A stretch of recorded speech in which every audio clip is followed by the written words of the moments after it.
What's up, everybody? I'm Darren Brazil here with Mike Aransky. Hello. And we are talking the brand new 2016 Ghostbusters movie. Yep. A lot of people didn't like this trailer, let's be honest. And even we weren't big fans of this trailer. It was a little underwhelming. Yeah. That said, I felt that way because I felt it was a badly edited and put together trailer. Yeah, I think just marketing-wise, it just came off kind of it was just a lot of like bad joke kind of deals and whatnot. So for this, I think it was one of those things where maybe next time around we'll get a better feel for this. Yeah, and so let's go through this real quickly. I think the movie still has a lot of potential in it. I just think the trailer didn't represent it well. In the beginning here, though, Mike, talk about this a little bit. Yeah. They're already referencing the original Ghostbusters cast. I mean, is this in the continuity of the story? Are they just doing this for the audience? What's going on here? I really don't know, because here's the deal. Paul Feig actually pointed out the fact that like this is a different world. This is a different universe. And so it makes kind of a confusing kind of marketing, but basically I think what they're doing is trying to satisfy kind of old fans and new fans. But I feel like if that's the case, you're just making it worse right now. It's confusing. Because you're basically, you're trying to make it familiar to new people, but like at the same time, like, hey, look, if you're not going to connect these two, let's try not to play to that. So we're not buying into that, right? We have a couple theories. Yeah, I got a couple theories behind it. Also, the reference is that Force Scientists saved New York. I want to point out the fact Zedmore brought into the first movie. Actually, even and second movie. Just a regular Joe. He was a regular Joe brought in. If you played the game, he actually got his doctorate. So then he became a doctor later on. So video game confirmed canon. Yeah, let's find out. It's all the average actors. So let's go through this, right? Yeah. There's a lot of nods to the original Ghostbusters movies in this. A lot of visual nods. The first one being obviously the Hook and Ladder Firehouse, which you saw right there. Yep. Which is not their headquarters, as we can see. We'll get to that later. Yeah. Also, nods to the original library sequence is the first kind of gag and scene we see here, right? Now they're not maybe in a library here. They look like they're in some kind of historical house. There's other stuff there besides just books, and there's red roping. But it's the same sequence, right? The half torso ghost. Yeah, they're trying to play off a little physical gag on there, but which is fine. That's totally cool. I think the ghost looks great. You'll see later. I think the ghost and the art style looks great. We keep moving forward, and we see, their place of headquarters here. Which we'll find out more on later. And then we see this scene. Pause it real here. This is a direct throwback to Ghostbusters 2 when Zedmore is in the tunnels of the abandoned train. Yeah, I mean, as a whole, like literally the entire second movie was based around the idea that the slime was underneath the subway station, and so it was a big part of the reference in there. And I think this is kind of a little nod. Yep, and he gets hit with the ghost train. She gets hit with whatever this ghost specter coming at her is. Yeah. And that's a great little nod. I also like the fact that Patty's actually a New York Transit employee, which I find that fascinating as a concept. Gives a little bit more meat to like kind of the familiar character from the original, like the counterpart to the original film. This group of 4 Ghostbusters, no matter who they are, right, synonymous with New York. So I love that they tie it into the city. Yeah, I like that. We keep going here, and you want to talk about Heltzman, the character of Heltzman, and how she relates to Venkman here. Right? Oh yeah, well, I don't know. I mean, if that's the case, but like, brilliant engineer. Boom. All right, it's a beer trap thing, Red. So the Heltzman character, obviously, like she's kind of like the counterpart to the Venkman character. May not be as like as tongue-in-cheeky and as fun as he is, but like she is funny enough. She's more designed as kind of like the Donatello now of the Ghostbusters. You know, the Ninja Turtles reference, where she's wearing the goggles with the high-tech goodies all the time, and she's making all the cool weapons. You know, so I mean, it's an interesting definitely has the making more toys for merchandise. She definitely has a satirical approach that Murray brought. Right, she has a lot of smirks throughout the. Yeah, she's kind of playing like. She's very cool and played back, and I like that style. It's very much Venkman. Yeah. But yeah, awesome. Look at this. Is that the new trap? What is that? It's a bear trap. Bear traps. That is awesome. Like I like the tech. I think the tech has evolved very well. Yeah, of all the things that have showed up in this trailer so far, that is definitely the thing that stood out to me the most. Yeah, and so let's jump forward here again. We kind of get an introduction to all the characters. We see what they're all about. Kind of like Egon. She's That's kind a of like nice Ray. little nod there, right, to Rick Moranis wearing the good old Colander brain scanning tech. Yeah, from Ghostbusters 1. Yeah, the good Egon was working on to get it on. Yeah, so nice another little nod there. We just keep going forward, and the movie has a lot of these. We see they're in a Chinese restaurant here. You'll see it later. That's what they pull out of when the Ecto-1 pops up. Sure. Which here it is right here, which obviously it's not a ambulance anymore, but it's now a hearse. Close enough. Both. I love the Cadillac reference, though. I gotta say. Pause that right there real quick. We see that we're in a Chinese restaurant. Yeah. So small theory. I think this is their new base. The base of operations for at least this movie. Yeah. And I do theorize that they'll be back at the Hook and Ladder by the end of it and be a legit Ghostbusters operation. We'll see. But this I think is their new place of business, and it's a nice reference to when they ordered Chinese food and spent the last of their dollars of their budget in Ghostbusters Part 1. Yeah. So very cool little nods there. There you go. But now let's get into the meat of it.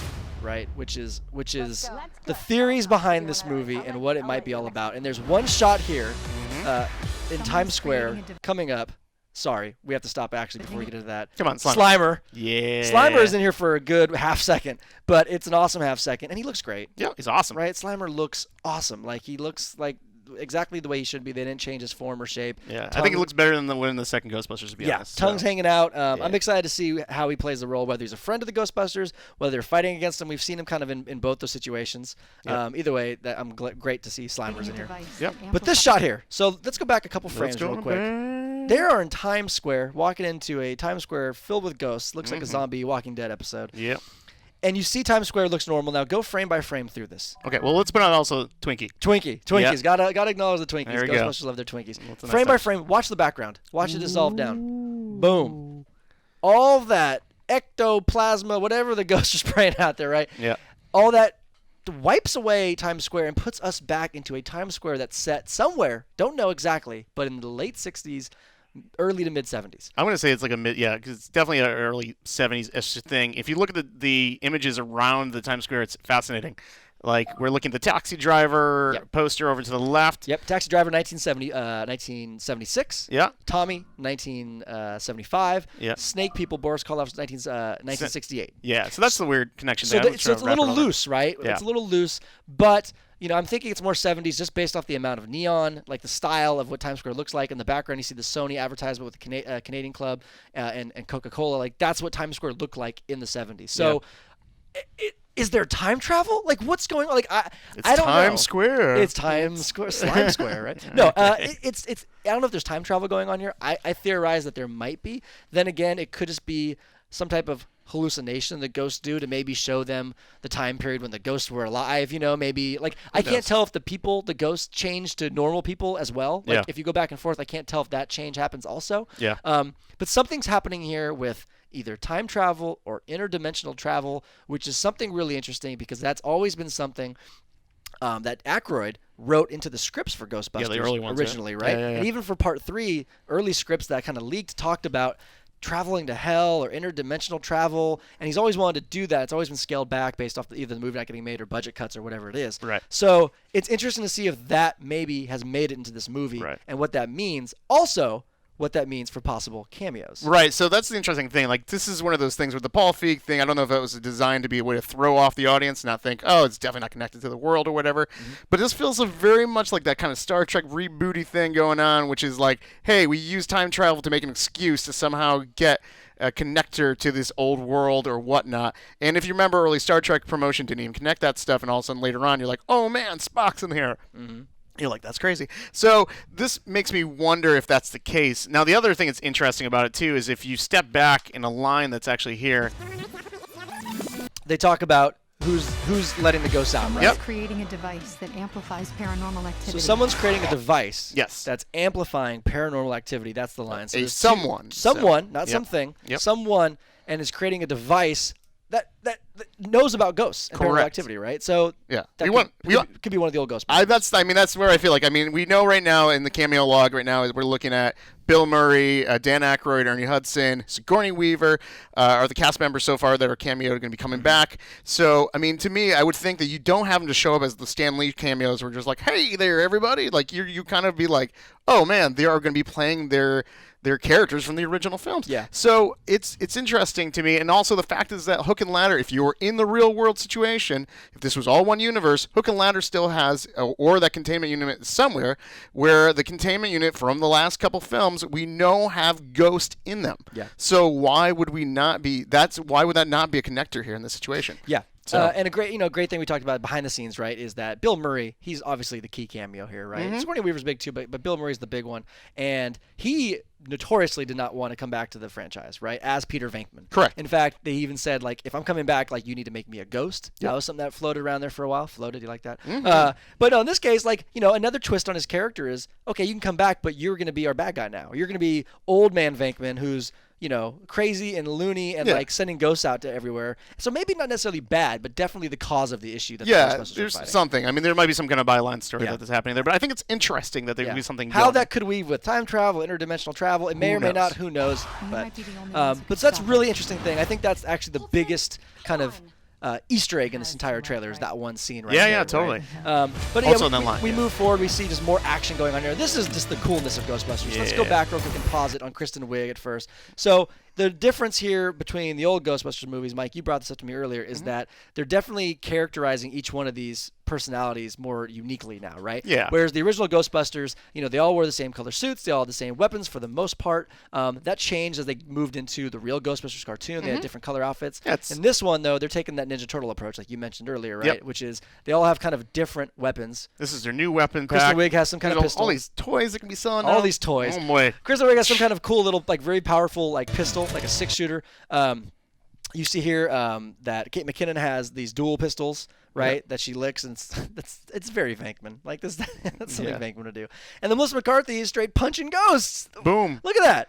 Just knocking them in the... Doing proton, like with a proton power glove of some sort. Like Something. That's cool. Yeah, it's interesting. I mean, I think it's a cool... That was the thing that stood out to me, like I said before, and Yeah. this whole trailer was And that of course, kind of stuff. using the proton packs. Get the and neutrino ones. going Yeah. like nuts. That's awesome. They look great. Like, the advancement in technology and advancement in CG is only going to make the things that were amazing with the original Ghostbusters at the time look even better now, right? Yeah, it's gonna be great. I'm excited to see a lot of that stuff coming to And so this is cool. Great action sequence. The one last thing you see here is Chris Hemsworth. Pause him right there. Yep. Looking devilishly handsome, Mm-hmm. might I say. But one small thing, Lego recently showed off some of their new toys for the Ghostbusters movie Yeah. that are attached to it, and Chris Hemsworth is a minifig in one of them, and you can actually do 2 looks with Chris Hemsworth. You could have his head be there normal and he's smiling, or you could twist his head. He has a different face on the back that is a possessed Chris Hemsworth Right. character. And so I would imagine this right here is either very serious or possessed. Oh yeah, Chris Hemsworth. I mean, my assumption is it has to be pretty. Like the VO line is talking about possession. Yeah. And he's doing the whole kick in, so it's just like it's the first time we ever see his character, and it's very brief. But again, like his character is like the Janine character, so it's an interesting connector what they're trying to do with this thing. Yeah, so. right. So he plays their secretary like Janine did, right? Yeah. He's also wearing their outfit in that shot, right? So at some point he suits up, or at least tries to suit up, Yeah. to be a Ghostbuster, which is really interesting. Yeah. But that's pretty much it. This last gag here kind of plays on a couple things we've seen in the past with Ghostbusters. Dana, Sigourney Weaver's character, getting possessed in the first one. Yeah, and also, I mean, the slime concept, too, is like, if you remember the second movie, there is actually elements or control of the slime supposedly can do, which it can negatively charge or positively charge, and then they create, like, if you remember right, it made him kind of crazy at one point.